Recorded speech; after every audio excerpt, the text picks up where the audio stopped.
Well, in political news today, the leader of South Africa's Democratic Alliance, the big opposition party in South Africa, Helen Zille, has announced she will not be available for election at the party's next conference, and that's in the next few weeks. Helen Zille joins us now from our Cape Town studio. Good evening to you, Helen. Looking at you just before we came on air, I thought she looked quite relaxed, perhaps a weight from her shoulders, knowing that you're going. But why now? Well, why not now? The point is that there is never a perfect time to decide that you're going to step down as leader. It's very easy to know when you're going to put your hat in the ring, very difficult to know when it's time to go. Most leaders overstay their welcome. I've always thought that that would be a major mistake, and it's best to go while quite a lot of people want you still to stay. I'm confident that we've built a deep level of leadership in the DA, that there are several people who could lead the party with great distinction. And as we run into the 2016 election, I do feel that the party would benefit from a new team and a new set of faces and a new set of voices. Helen, it's Nozipho. Understanding that you're stepping down as the presidential candidate, but what will your role be within the party from here on? Well, because I am a leader of a sphere of government for the DA, I'm the Premier of the Western Cape, and I will continue to be the Premier of the Western Cape till 2019, which is when my term ends.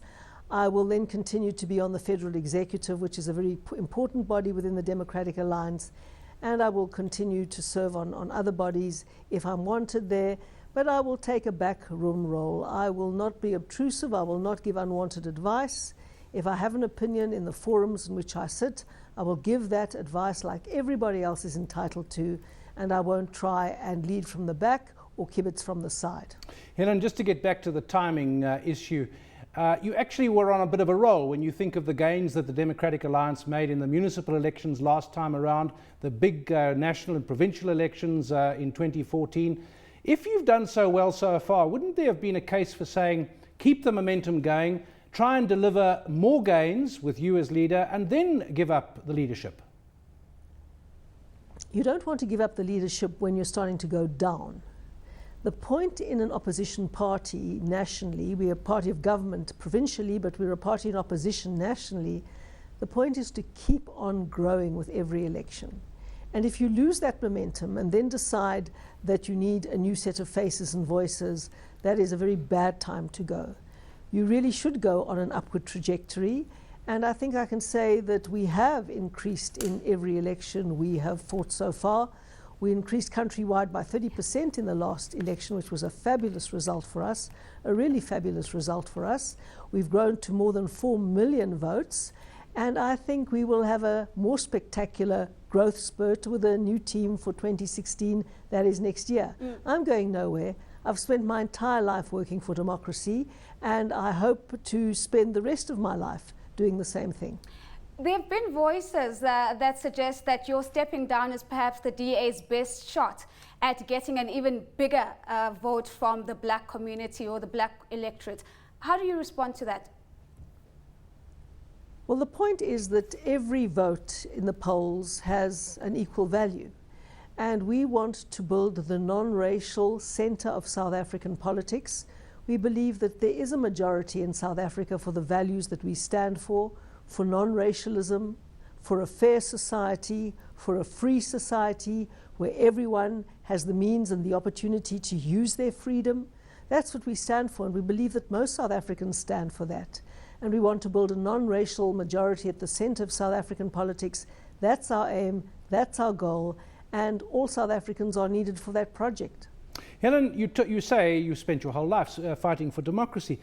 Where do you see our democracy at the moment? How fragile is it? How strong is it? And what part is the DA going to play in that?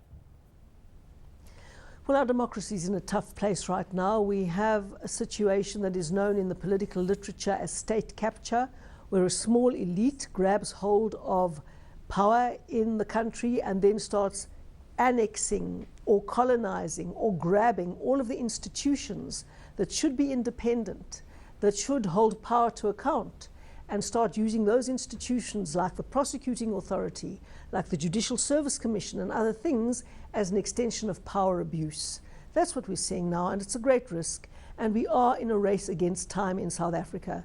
That is why we haven't got a minute nor a single vote to lose in ensuring that our constitution works and that our democracy is a success.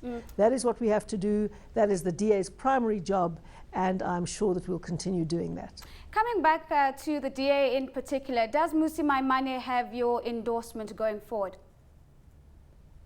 I'm not going to get involved in my succession race. I don't think it's the right thing for leaders to do, to get involved in their succession race. And I'm going to welcome everybody's candidature. I'm not going to endorse any candidate.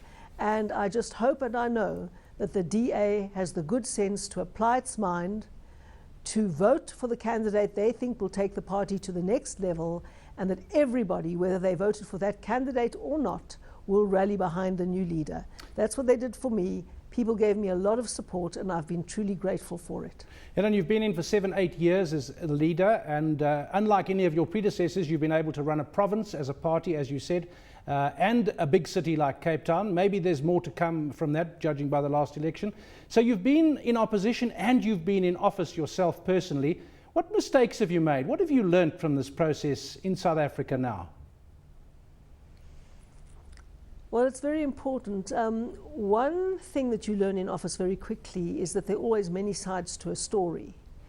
And if you are seeing things very, very clearly from one perspective, it's always very important to get people who are brave enough to give you a contrary point of view, because you might have the wrong end of the stick. That's a very important lesson that you need to learn in government and in opposition. I suppose one of my biggest mistakes was trying to bring in Mampila Rampele, and I had the idea that she might be able to succeed me, and it was an intervention that turned out to be a big mistake, and I'm very sorry about it, and I learned many lessons through it. A very big thank you to outgoing Democratic Party leader Helen Zille joining us from our Cape Town studios.